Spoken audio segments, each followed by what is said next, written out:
Hey guys, welcome to the Q&A. I just wanted to say thank you first to everybody who took their time to leave questions and feedback and suggestions from my last video. I definitely am going to be branching out as far as my content goes because that's what you guys said you wanted, so that's what I want to do. In regards to the giveaway, I did respond to the people who were randomly selected. However, I didn't realize that I was gonna hate that process so much. I don't like just having to pick a select number of people. So because of that, I do want to reach out personally to everybody who tried and wanted to have a shot in that giveaway. I can't give, obviously, gift cards to every single person, but I want to give you guys something, and I want it to be right from me. So if you're interested in that, my email is going to be in the description of this video. Please email me if you feel comfortable, and let me know where I can send something to you. Just a little something from me to you, because I really do appreciate you guys, and why not, you know? Okay, so I'm gonna jump right in because I have a few questions. I made a list, so I will just kind of go right down and try to be as concise as possible. So the first question is, do I have mental side effects or PTSD from what happened to me? I have not been diagnosed with PTSD, but I've diagnosed myself with PTSD, and I don't like to throw around terms like that, like OCD, PTSD, and crazy, and all, you know what I mean? Like, I don't like to throw because I know those are very serious things to people, and I don't want to offend anybody. However, I do truly feel like I do suffer from this. I am no longer the type of person who trusts medical professionals, and I actually get super overwhelmed when I have to go to the doctor or have to have anything medically related done to me or anyone in my family that I'm a part of. And being a healthcare professional, that's a stark difference from before this happened until now, because I mean, I'm like, that was my job. I mean, if anybody had faith in the system, it was me.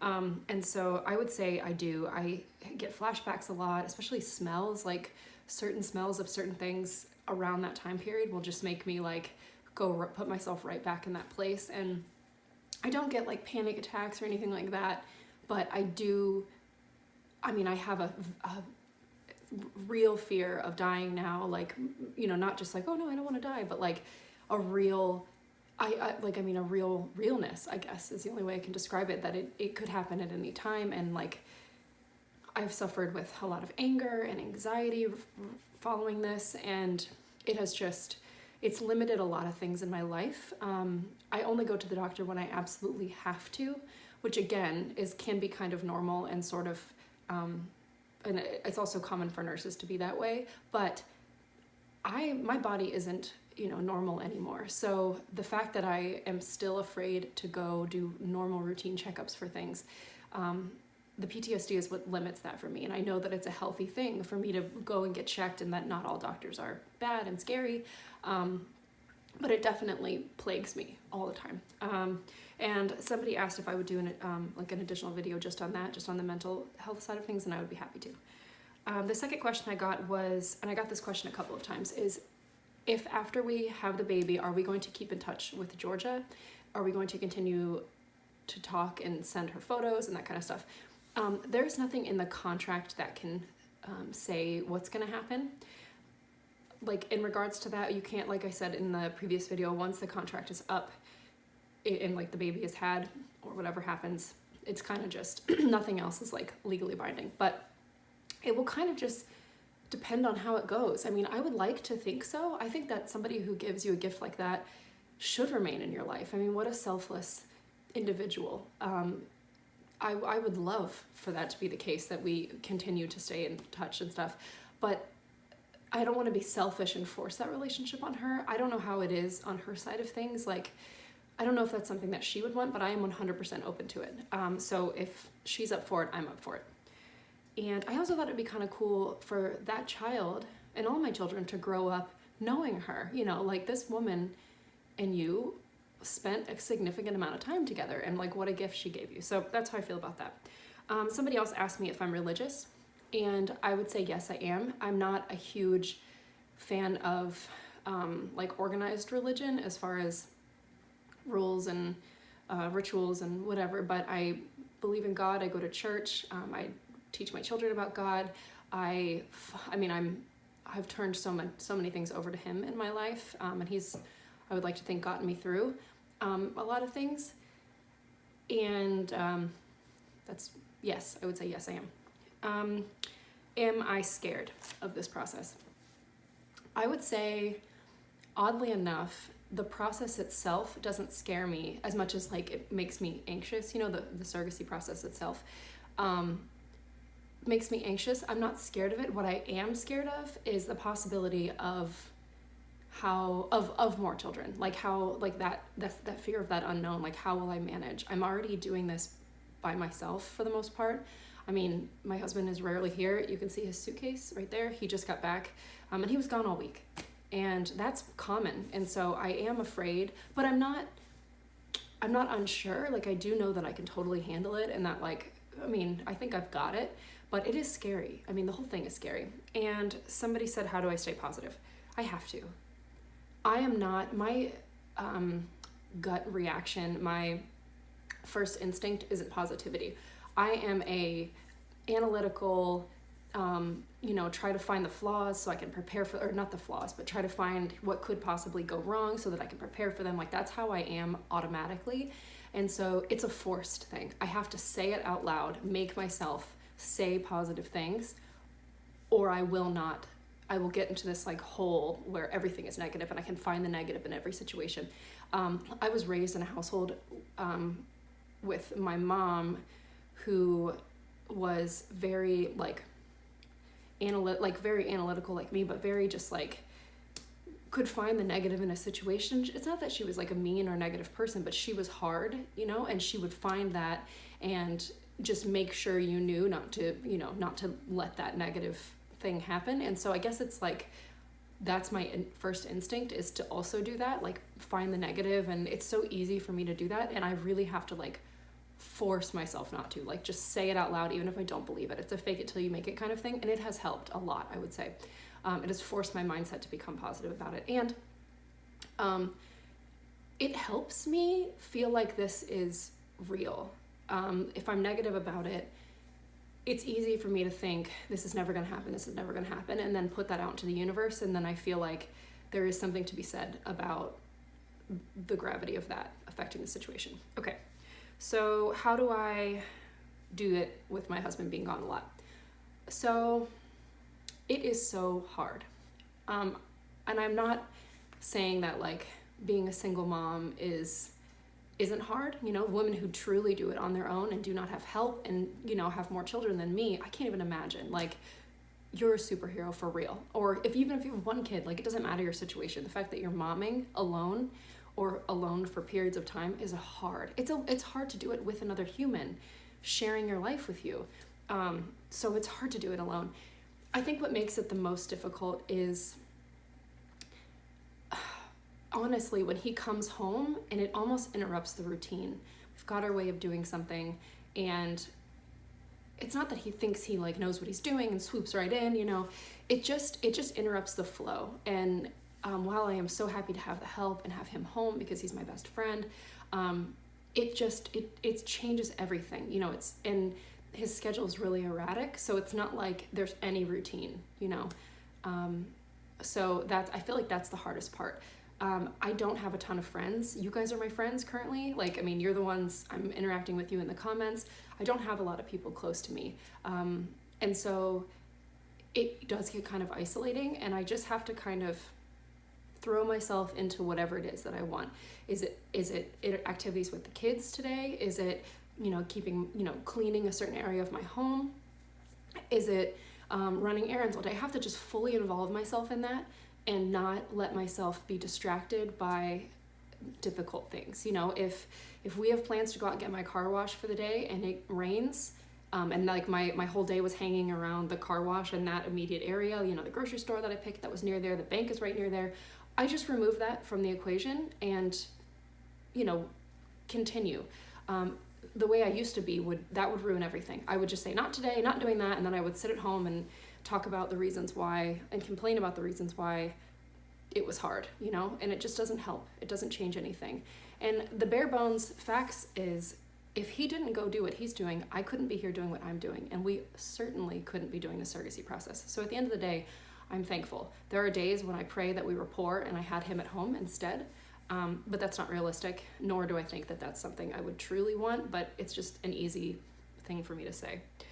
Okay, so this question was really hard because it's a very, I have to narrow down like a very big thing, but who has made the most impact on my life? And I feel like it's so easy for me to say like the cliche, like, oh, you know, my teachers in school and my parents or whatever. And honestly, I would say that my first son was the biggest impact in my life, only because I was 21. I was newly 21 when I had him, and I was not grown up. And even though I had been an adult for such a long time because my mom passed away and I had to kind of, you know, kick into gear or whatever, everything changed, as it does when you have kids, but more so for me because it righted a lot of wrongs in my head, from feeling like this isn't fair that I have to be a grown-up, this isn't fair that, you know, now I have to pay a mortgage, it's not fair that, yeah, because after my mom died, I had nowhere to go. My stepfather at the time changed the locks on me. And so the next day after the funeral, I was out of the house. And so I just had anger. I had anger that she left me. My 17-year-old mind was mad at her, even though it was cancer and like totally out of her control, obviously. But I mean, I was angry. But when I had him, it changed everything. And I'm not saying I was suddenly like a positive person, but it felt like all that shitty stuff, all that stuff was for a reason, and like that was the reason, you know what I mean? I was supposed to be like cultivated and broken down to a place where I could bring new life and start from ground zero to build both of us up together. Like that, I would say that he was that changed everything for me. The other thing that is kind of cool about my first son is that as a person, he's like an empath, like he's a hardcore, like genuine, empathetic soul. He's very like kind. And I mean, I know that all kids are like, there's no like bad seed kind of kids, you know, they're all wonderful, but he has like this something about him that I haven't found in anybody else, not my other son, not my husband, not, you know, anybody else really in my life. He just has this like pure light in him. And I feel like that could be, call it what you want, believe what you want, but I think it feels like he was sent to me, you know, like maybe that was a trade-off or whatever for losing my mom.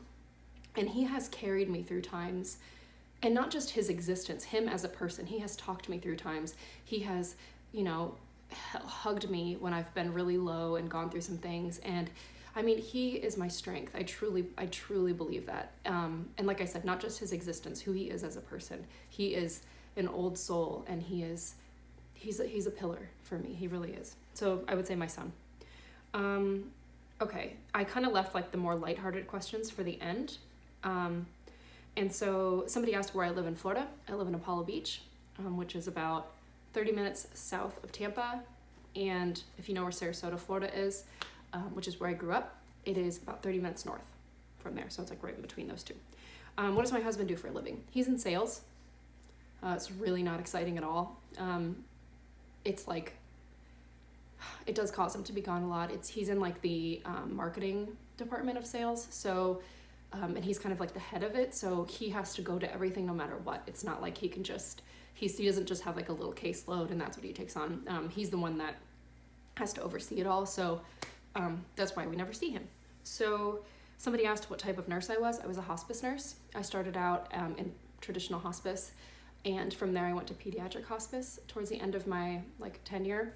And it was hard. Everyone's like, oh, how do you manage to do that? It's a special, it's a special thing. I didn't go into it with any idea of how I could be able to handle it. I didn't go into it like knowing for sure that this is something I could do. I went into it like knowing that if it was hard and it was something I couldn't handle, I would get right out of it. I had backup plans, but it stuck with me, and it was the best job I've ever had. And The pediatric side of it was really, really difficult. I had to go to counseling a couple of times for some of the children that I lost, because my particular job was called crisis care. So it's 1-to-1 bedside care. It's me and the patient for 12 hours because it's 24-hour continuous care. So it would be me for 12 hours. I would, a nurse would relieve me, and then so on and so forth. And usually that was at the very end. And it was basically pain management, or just managing of symptoms, and they were usually actively dying. So it was, definitely very hard, but also super rewarding and super wonderful at the same time. How old am I? I'm 29. I just turned 29 last week. And I left this one for last because it seemed like the most profound. What are my biggest fears? And I don't know if this person was asking like physical fears, like am I afraid of snakes? Am I afraid of whatever? Those aren't my biggest fears. I would say I have 3. One of my biggest fears is being forgotten. So living a whole life, dying, and like just totally being forgotten. No one ever knowing I was here. That kind of sucks. The second thing I would say would be the fear of like starting to go mad or going crazy, or like losing my mind and like losing grips with reality and not knowing it, nobody telling me, or not being able to realize it, and like living in this fantasy world where I think everything is fine and normal, when in reality I'm losing it and everybody around me knows, but I don't know. And my number one biggest fear is outliving my children. I never want to do that, and I hope that I never do. And my heart hurts for everybody who's had to do that, and that's just not something I obviously would ever want to do. Thank you guys for hanging out during this Q&A with me. I hope I didn't speed through them too much. If you guys have additional questions, please go ahead and comment them, and I will respond to them, of course. Please reach out to me if you would like a little special something from the giveaway, that, just a little extra something. And please check the comments of that video to see if you were the ones who won. One person has already gotten back in touch with me, but there are 2 who I still haven't heard from. So I hope you guys are having an awesome day. I look forward to some new content coming soon. I look forward to talking to you guys. See ya.